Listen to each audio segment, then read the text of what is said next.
पॉडस्टान channel पे आपका स्वागत है। यहाँ हम समसामयिक मामलों और जो जटिल विषय होते हैं उनको आसान बनाते हैं। मैं हूँ शशि। और मैं हूं किरण। आज हम बात करेंगे साइबर अपराध की। ये आजकल एक नई डिजिटल महामारी जैसा हो गया है ना? बिल्कुल, तेजी से फैल रहा है। हाँ, कभी सोचा है कि बस एक क्यूआर कोड स्कैन करना या किसी अनजान नंबर से फोन उठाना भी कितना खतरनाक हो सकता है आजकल? सही बात है। कैसे मतलब ये तकनीक का इस्तेमाल करके धोखाधड़ी और ब्लैकमेलिंग के बिल्कुल नए नए डरावने तरीके आ गए। तो चलिए आज इसी उलझे हुए विषय की परतें खोलते हैं जरा। हाँ, जरूर। तो शुरू करते हैं आंकड़ों से। भारत में डिजिटल पेमेंट फ्रॉड मतलब जो धोखाधड़ी है पिछले 2 सालों में 5 गुना बढ़ गई है। 5 गुना? हाँ, और 2023-24 में ये रकम 14.57 अरब रुपए तक पहुंच गई। ये तो वाकई चिंता की बात है। बहुत ज्यादा। ये बिल्कुल जैसे आपने कहा महामारी की तरफ फैल रहा है। जैसे कोविड फैला था वैसे ये भी। बिल्कुल। और देखिए ना, विडंबना यह है कि यूपीआई जो हमारी सुविधा के लिए बना था, हाँ। वही अब अपराधियों का एक बड़ा हथियार बन गया है। अच्छा। क्योंकि ये तेज है, इसमें वो पारंपरिक बैंकिंग वाले चेक नहीं है उतनी जल्दी। अच्छा। तो अपराधी इसी रफ्तार का फायदा उठाते हैं। कई तरीके हैं इसमें। एक तो है विशिंग। विशिंग। हाँ, मतलब फर्जी अधिकारी बनकर फोन करना। जैसे कोई कहेगा मैं आरबीआई से हूं या गूगल पे सपोर्ट से, और फिर डरा धमकाकर आपकी जानकारी ले लेंगे। ओहो, और वो जो दुकानों पर क्यूआर कोड बदल देते हैं वो भी सुना है काफी। हाँ हाँ, वो भी आम है। असली क्यूआर स्टिकर के ऊपर अपना फ्रॉड वाला कोड चिपका दिया। और लोग स्कैन कर लेते हैं। बिल्कुल, और पैसा गया गलत खाते में। या फिर व्हाट्सएप पर नकली पेमेंट ऐप भेज देंगे, मतलब भीम या फोन पे जैसा दिखने वाला क्लोन। अरे बाप रे। या फिर एक नकली पेमेंट सक्सेस स्क्रीनशॉट दिखा दिया दुकानदार को। और फिर एक और खतरनाक चीज है, सिम स्वैप या क्लोन करना। सिम क्लोन, उससे क्या होता है? उससे आपका ओटीपी सीधा अपराधी के पास पहुंच जाता है, और फिर तो मिनटों में अकाउंट खाली। ओह। आरबीआई की रिपोर्ट भी यही कहती है कि ज्यादातर जो यूपीआई फ्रॉड हो रहा है वो ऑथोराइज्ड पुश पेमेंट से है। मतलब जहां आपको आपको मनोवैज्ञानिक तरीके से बहला फुसलाकर या डराकर आप खुद ही पैसे ट्रांसफर कर देते हैं। ये तो बहुत ही मतलब डरावना है कि हमारी सुविधा ही कमजोरी बन जाती है। बिल्कुल। और अब एक और बड़ा खतरा सामने आ रहा है, डीप फेक, एआई से नकली वीडियो और आवाज बनाना। हाँ, ये तो और भी खतरनाक मोड़ ले रहा है। इसे अब सेक्सटॉर्शन 2.0 भी कहा जा रहा है। सेक्सटॉर्शन 2.0। हाँ, मतलब सोशल मीडिया जैसे इंस्टाग्राम वगैरह से आपकी तस्वीरें ली हम्म। और उन्हें किसी आपत्तिजनक वीडियो पर लगा दिया। हम्म। फिर आपको भेजकर पैसे मांगते हैं, फिरौती। ये तो भयानक है। और सिर्फ वीडियो नहीं, आवाज की नकल भी। हम्म। 2019 में एक यूके कंपनी का केस था। हम्म। वहां सीईओ की डीप फेक आवाज बनाकर मैनेजर से आहा। 2,20,000 यूरोज ट्रांसफर करवा लिए गए। क्या बात कर रहे हो? हाँ, और अब तो तकनीक और बेहतर हो गई है। नकली केवाईसी वीडियो कॉल करके फर्जी बैंक अकाउंट खुलवा रहे हैं। इंटरपोल की जो 2024 की रिपोर्ट है वो साफ कहती है कि एआई से बने सिंथेटिक मीडिया, मतलब ये नकली ऑडियो वीडियो, उगाही के मामलों में मतलब 42% रिपोर्टेड मामलों में ये पाए गए हैं। और ये सबसे तेजी से बढ़ता खतरा है। तो इसकी तुलना ये जो महामारी से कर रहे हैं, ये क्यों, मतलब कोविड-19 की तरह ये कैसे फैल रहा है? इसमें क्या समानता है? देखिए, तुलना काफी सटीक बैठती है।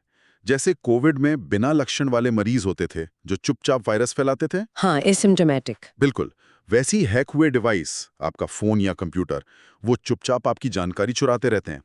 एक तरीका है की स्ट्रोक लॉगिंग, मतलब आप जो भी टाइप कर रहे हैं वो सब रिकॉर्ड हो रहा है। बाप रे। और जैसे सुपर स्प्रेडर होते थे, एक आदमी कई लोगों को इन्फेक्ट कर देता था, हम्म। वैसे ही सोचिए किसी बहुत पॉपुलर इन्फ्लुएंसर का सोशल मीडिया अकाउंट हैक हो जाए तो वो एक लिंक से लाखों लोगों तक फिशिंग अटैक फैला सकता है। सही बात है। और एक और बात, जैसे लोग वैक्सीन या बूस्टर डोज लेने में हिचकिते थे, हाँ, वो तो था। वैसे ही लोग अपने फोन या एप्स के जरूरी सिक्योरिटी अपडेट करने में आलस कर जाते हैं।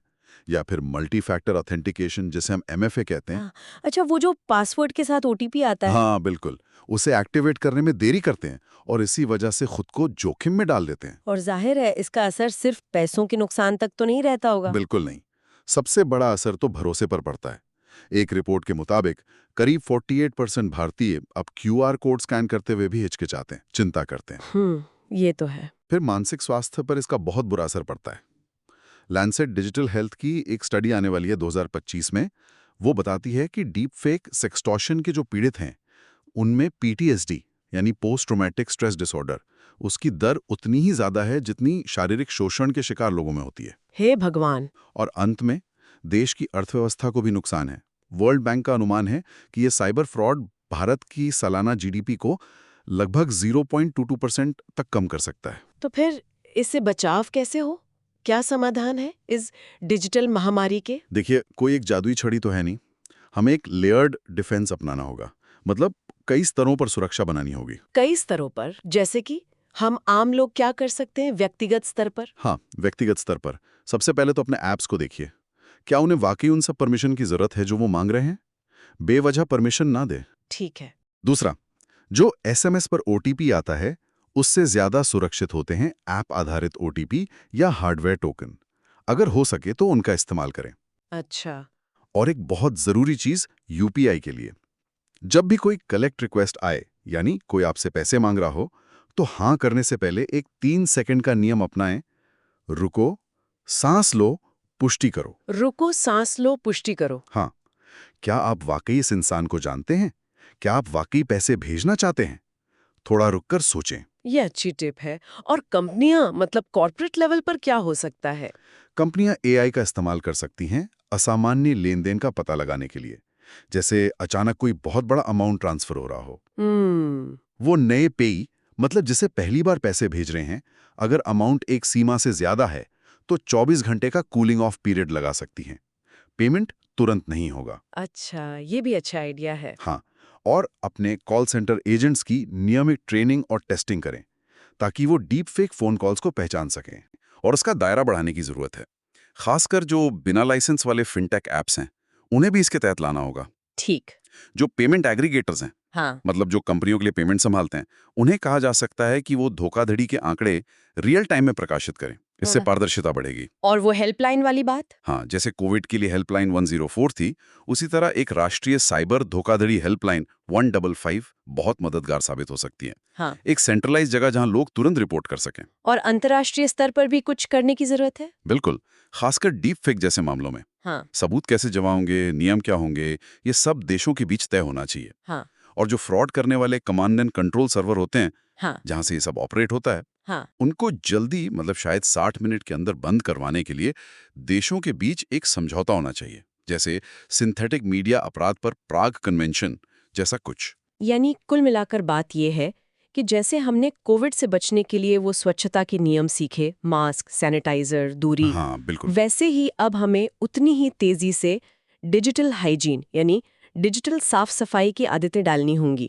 एकदम सही कहा। चाहे वो नकली यूपीआई रिक्वेस्ट हो या कोई डीप फेक वीडियो कॉल, असली वैक्सीन हमारा संदेह ही है। एक जागरूक, प्रशिक्षित और लगातार सतर्क रहने वाला संदेह। और इसे हमें वायरस के बदलने की रफ्तार से भी तेज अपनाना होगा और फैलाना होगा। तो आज हमने समझा कि साइबर अपराध, खासकर ये जो यूपीआई धोखाधड़ी और डीप फेक है, ये कैसे एक बहुत बड़ी चुनौती बन गए हैं और इनसे निपटने के लिए कैसे हमें व्यक्तिगत, कॉरपोरेट, सरकारी और अंतर्राष्ट्रीय, मतलब हर स्तर पर एक साथ काम करना होगा, एक बहुस्तरीय सुरक्षा बनानी होगी। बिल्कुल। अगर आपको ये चर्चा, ये बातचीत उपयोगी लगी तो पॉडिस्टान यूट्यूब चैनल को सब्सक्राइब करना ना भूलें। आप अपने सवाल या अगर आप चाहते हैं कि हम किसी और विषय पर बात करें तो हमें कमेंट्स में ज़रूर बताएं। और हाँ, जाते जाते एक सवाल आपके लिए छोड़ जाते हैं। जरा सोचिएगा, जैसे जैसे एआई और ज्यादा ताकतवर होता जाएगा, असली और नकली में फर्क करना कितना मुश्किल होता जाएगा। और तब हम अपनी डिजिटल पहचान को, अपनी ऑनलाइन जिंदगी को भविष्य में कैसे सुरक्षित रख पाएंगे।